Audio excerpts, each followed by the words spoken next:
he's the best. He's Yeah. such a good guy. He's such a good actor, and we just always talk about when we do scenes together, we feel very lost. Imagine growing up in front of millions, yet feeling completely invisible. You're the witty, sarcastic kid on the biggest show in the world.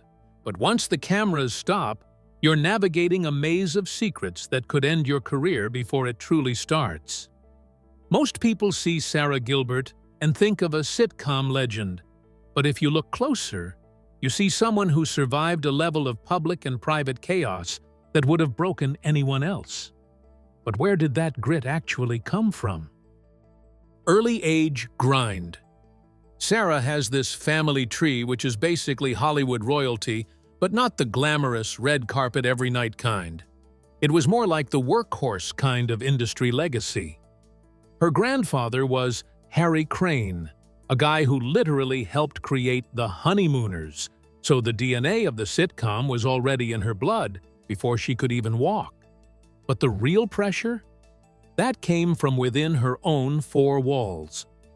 Imagine being the youngest kid in a house where your older sister, Melissa Gilbert, is already America's sweetheart, as Laura Ingalls on Little House on the Prairie. Her brother Jonathan was on the show too. For Sara, fame wasn't some far-off dream or a shiny destination. It was just the family business. It was like being born into a family of high-level accountants or plumbers. Except your office is a soundstage and your awkward middle school mistakes are broadcast to 30 million people. By the time she was 6 or 7, Sara was already feeling the grind. She watched her siblings get the accolades, the fan mail, and the attention, and she decided she wanted in on it. But she wasn't looking for the sweetheart roles or the prairie dresses. Even as a little kid, she had this totally different energy.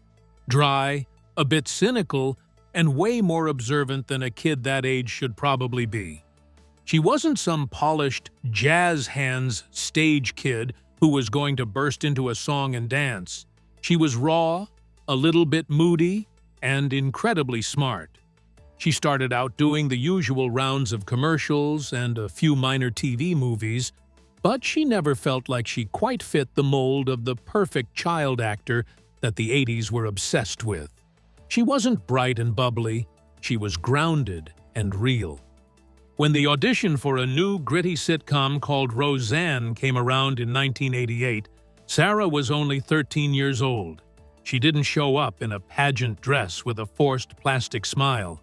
She showed up as herself, kind of slouchy, kind of over it, and incredibly sharp. That was exactly what the producers were looking for. They didn't want a TV kid.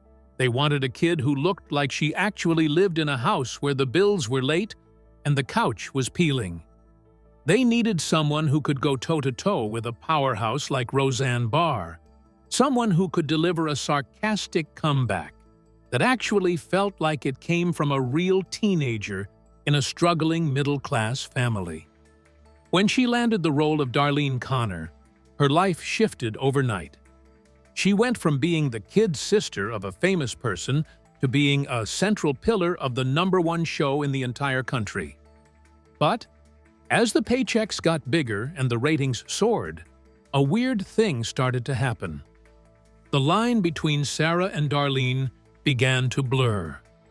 She started using Darlene's tough, sarcastic exterior as a shield to hide what was actually going on inside her own head. She was a kid, carrying the weight of a massive hit show, all while trying to figure out who she was in the shadow of a very famous family. But how do you keep your own identity when the whole world thinks they already know who you are? Darlene, the mask. Once Roseanne became a cultural phenomenon, Sara was essentially living a double life. On the outside, she was Darlene Connor, the quintessential 90s tomboy, the girl with the dry wit and the too-cool-for-school attitude. People absolutely loved her for it. Darlene was the voice of every teenager who felt misunderstood or smarter than the adults in the room.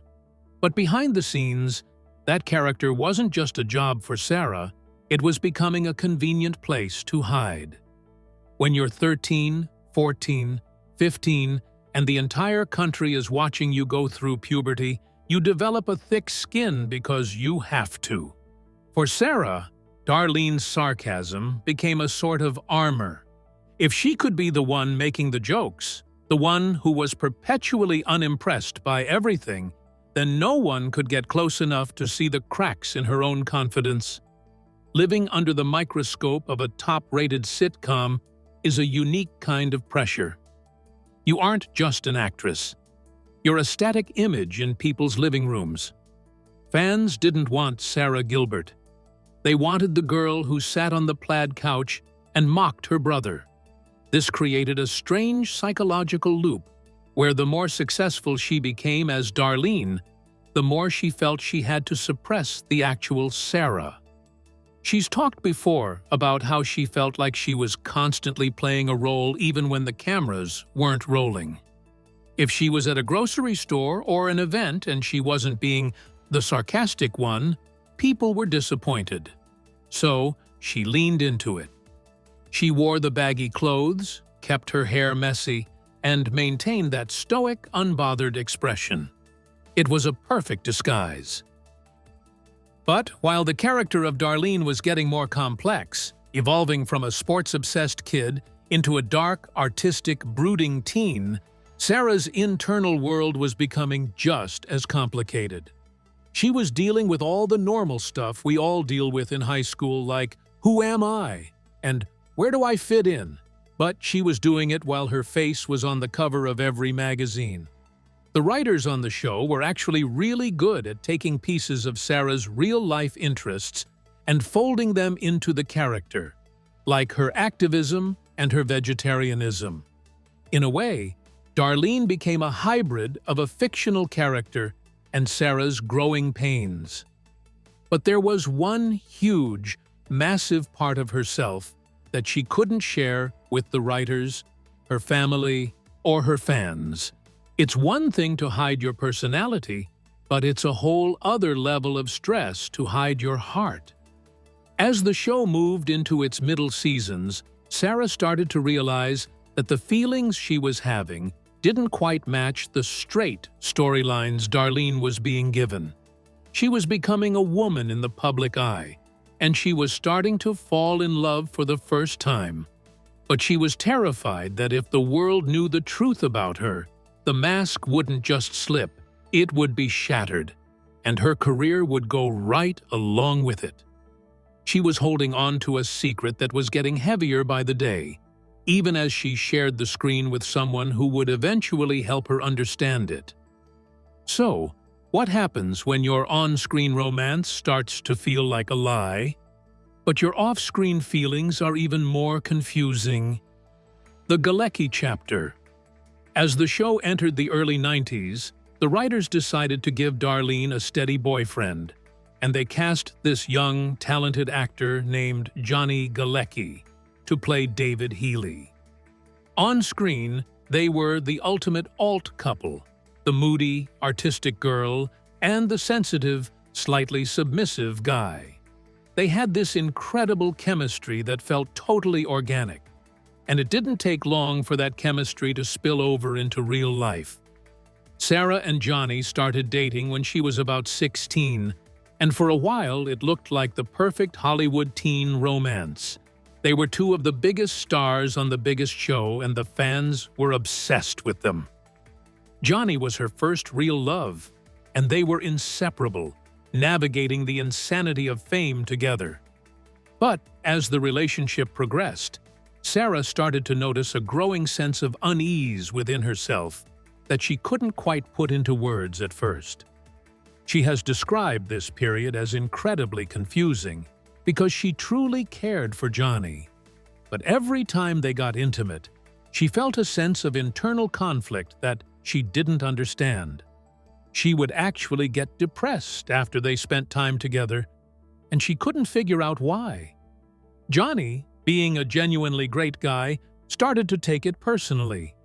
He thought he was doing something wrong, or the witty, and she was losing interest in him, which only added more guilt to the pile Sara was already carrying. Eventually, the pressure became too much to ignore, and Sara had to sit him down and tell him the truth. She realized she was gay. It was a massive, life-altering revelation, especially in 1992, when the world was a very different place for LGBTQ+ people in Hollywood. The tragedy of this moment wasn't that the relationship ended, but the sheer terror Sara felt about what this meant for her future. She was convinced that if the public found out, the show would be canceled, she'd be fired, and her family's legacy would be tarnished. She begged Johnny to keep it a secret, and in a move that shows his incredible character, he did. He became her ultimate protector. For years, they continued to work together on set, playing a couple in love while Johnny guarded her secret with everything he had. He would go to events with her, act as her beard when necessary, and provide a safe harbor for her while she lived in total fear of exposure. Even though they weren't a couple anymore, Johnny remained her best friend and her closest confidant. But living that way, constantly looking over your shoulder and wondering if a tabloid was going to out you, took a massive toll on her mental health. She was playing the part of the straight girlfriend on TV and the straight starlet in magazines, while privately, she was trying to explore her identity in the shadows. It was a lonely, isolating experience that turned her high school and college years into a blur of anxiety. She was successful, wealthy, and famous, but she was also trapped in a closet that felt like it was shrinking every single day. She had found her truth, but she had no way to live it out loud without risking everything she had worked for since she was 6 years old. For Sara, once the cameras stop rolling for good, who is she supposed to be when the world isn't watching? Dark years at 22. When Roseanne finally wrapped its original run in 1997, Sara was only 22 years old. For most people, that's the age where you're just starting your life, maybe graduating college and looking for your first real job. But for Sara, it felt like she was reaching the end of a lifetime. She had spent 9 years, the most formative years of her development, playing a character that the entire world felt they owned. Suddenly, the plaid couch was gone. The cameras were packed away, and the massive safety net of a weekly sitcom disappeared. This is the part of the story where things get really quiet, and in many ways, that silence was more deafening than the noise of fame. She entered what many former child stars call the wilderness years, that strange limbo-like period where you're too recognizable to be a normal person but not current enough to land the big roles anymore. She decided to pivot toward education, heading off to Yale University to study art. While that sounds like a prestigious and exciting move, it was also a way to retreat. She was trying to figure out if there was a version of Sara Gilbert that didn't involve a script or a punchline. At Yale, she wasn't Darlene from TV, she was just another student. But you can't exactly turn off global recognition. She found herself in this weird middle ground where she was trying to be an intellectual and an artist, while the rest of the world was still waiting for her to say something sarcastic. This period was marked by a deep sense of aimlessness. She did some photography, she studied hard, and she eventually graduated with honors. But the acting bug hadn't left her. It had just been bruised. The darkness of these years wasn't necessarily about tragedy in the way we usually think of it.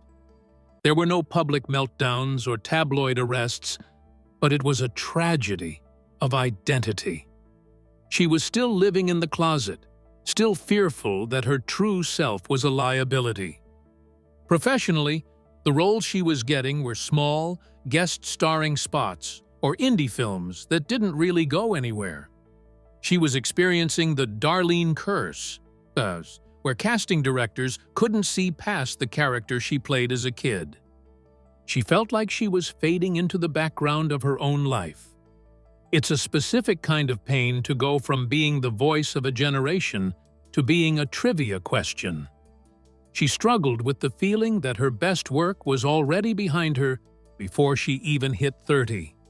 During this time, she was also navigating the complexities of adult relationships while still keeping the door to her private life firmly shut. She began a long-term relationship with TV producer Ali Adler in 2001. But even as they started a family together and had 2 children, Sara remained publicly private. She would show up to events, but she wouldn't talk about her partner. She was living a full, beautiful life behind closed doors, raising kids, building a home, but in the public sphere, she was still a ghost. This created a massive internal disconnect. How can you be an authentic person if you have to edit out the most important people in your life every time you step outside?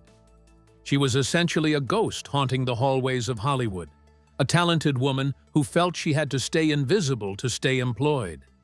She spent nearly a decade in this holding pattern, doing solid work on shows like ER, but never quite feeling like she was the one driving the bus. She was a passenger in her own career, waiting for someone to give her permission to be whole. The weight of that secrecy, combined with the slow pace of her career compared to her childhood heights, created a pressure cooker. She knew that if she wanted to survive the next phase of her life, she couldn't keep hiding. She needed to create something that wasn't just a character. She needed to find a way to use her actual voice, not just the one the writers gave her. And how do you transition from being a guarded private actress to the host of a daily talk show where your entire job is to share your opinion with the world? The talk and coming out. By 2010, Sara was ready to stop being a passenger in her own career. She had spent years watching other people's stories take center stage, and she finally decided to create her own platform. She approached CBS with a pitch that was basically the opposite of the glossy, overproduced morning shows of the era. She wanted a show where women, specifically mothers, could sit around and just be real. This became The Talk. What's wild is that Sara actually started the concept as a joke with a friend. She used to spoof herself, saying she would be the world's worst talk show host because she was so shy and hated public speaking.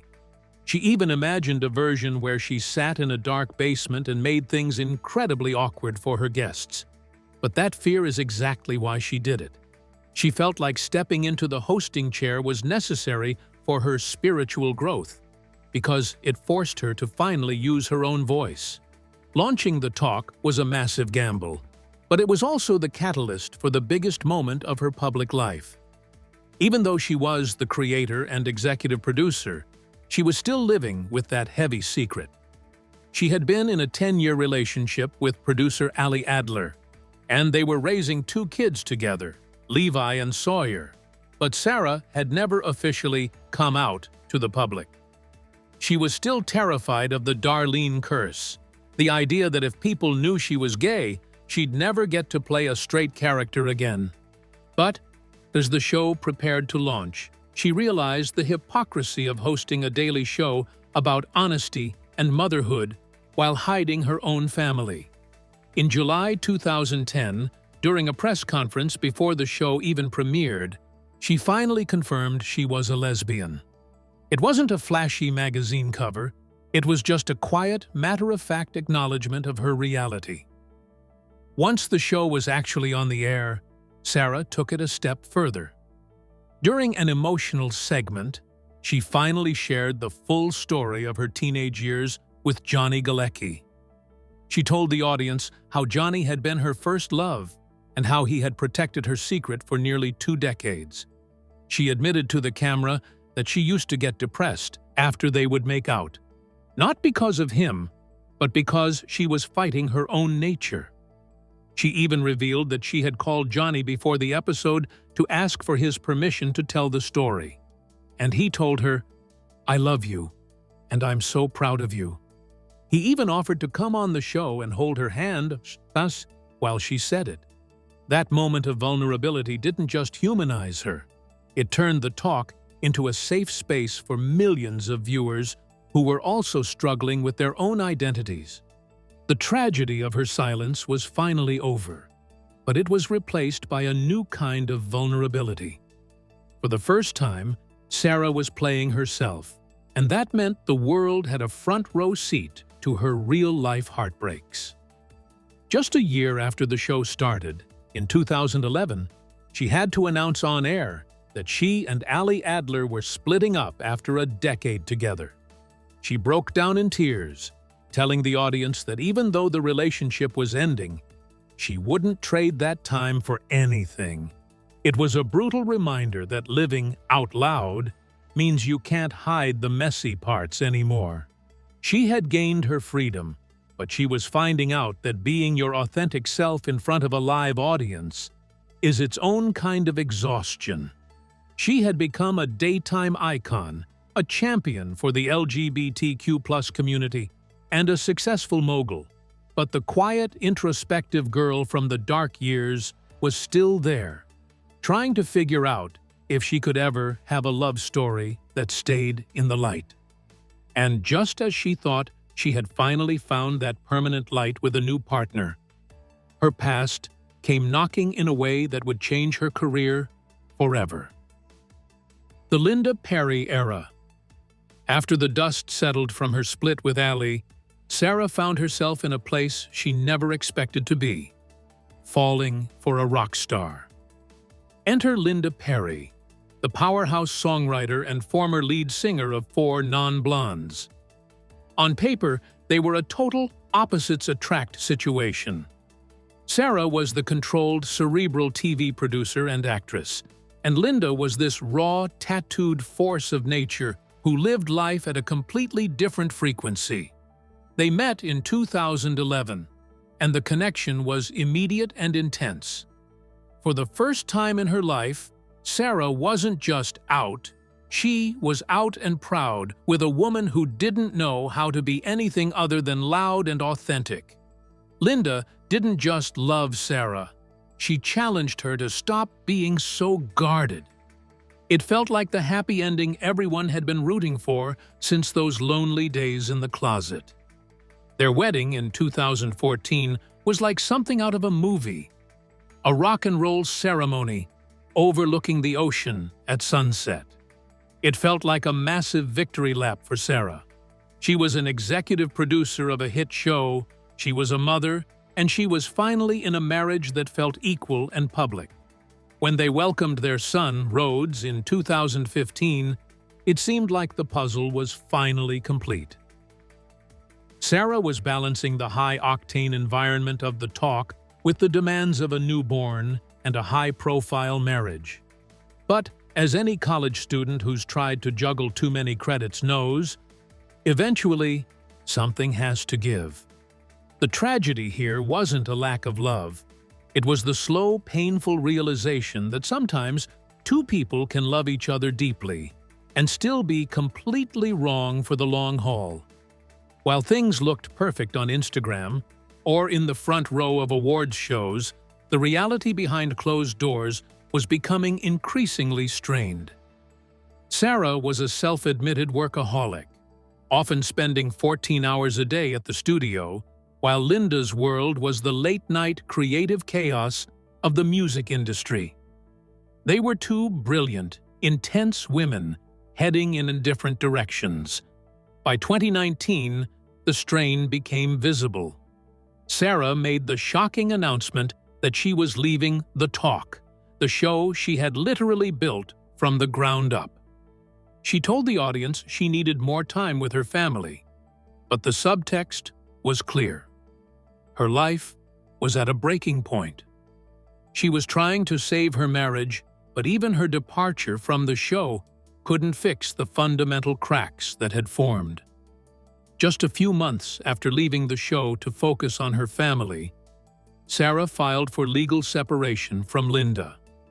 It was a devastating blow to the fans who had watched their romance blossom on daytime TV.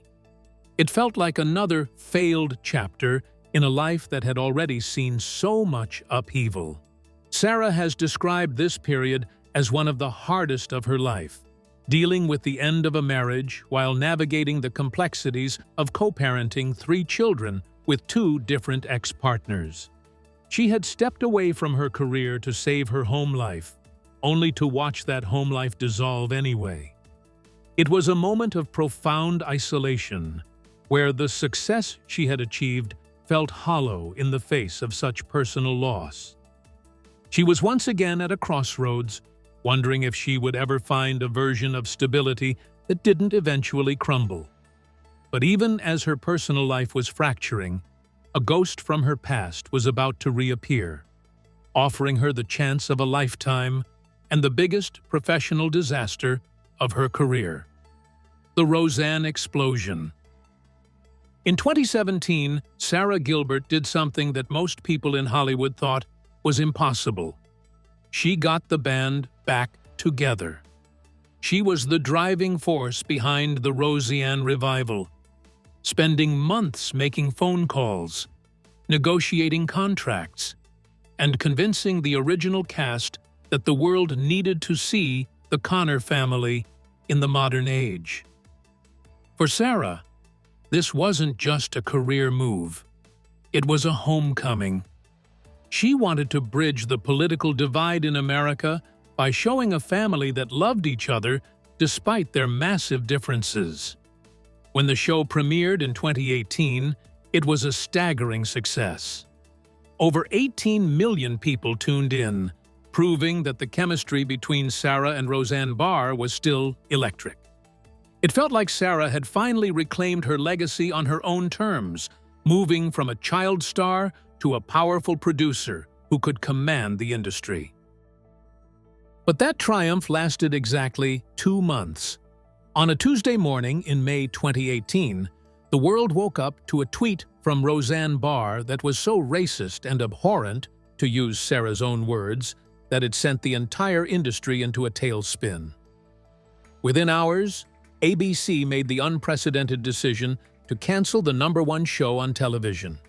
Sara was caught in the middle of a moral and professional nightmare. She had to choose between the woman who had been a mentor and a TV mother to her for 30 years, and her own deeply held values. Sara didn't hesitate. She took to Twitter to condemn the comments, stating that they did not reflect the values of the cast or the crew. It was a move of incredible integrity, but it came at a massive personal cost. The fallout was ugly, public, and deeply painful. Roseanne Barr didn't take the criticism quietly. She went on a media blitz, specifically targeting Sara and calling her a traitor. She claimed that Sara had destroyed her life and blamed her for the show's cancellation. Imagine being Sara Gilbert in that moment. You've worked your entire adult life to rebuild this show. You've finally gotten your family back together. And now the woman at the center of it is publicly attacking you as a Judas. It was a tragedy of betrayal that played out on the front pages of every tabloid. Sara was heartbroken. She described the situation as a grief process, mourning not just the show, but the relationship she thought she had with a woman who had helped raise her. The pressure on Sara was immense. She felt responsible for the hundreds of crew members who were suddenly out of a job because of a single tweet. She felt the weight of the fans who had finally felt seen by the show's portrayal of working-class life. Most people would have crawled into a hole and waited for the storm to pass, but Sara leaned into the chaos. She went back to the network and fought for a spin-off. She argued that the rest of the family, Darlene, Dan, Jackie, and Becky, still had stories to tell. She managed to pull off a miracle, securing The Connors, a show that would continue the legacy without its namesake. It was a bittersweet victory, a phoenix rising from the ashes moment that required Sara to work harder than she ever had before while carrying the emotional scars of a very public divorce from her mentor. As she stepped back onto that familiar set in Lanford, Illinois, without Roseanne, she had to face a final question. Can you ever truly move forward when the ghosts of your past are literally written into the script? Walking onto the set of The Conners meant facing a house that looked the same but felt empty. By writing Roseanne out through a tragic overdose, Sara turned a professional disaster into a masterclass in resilience.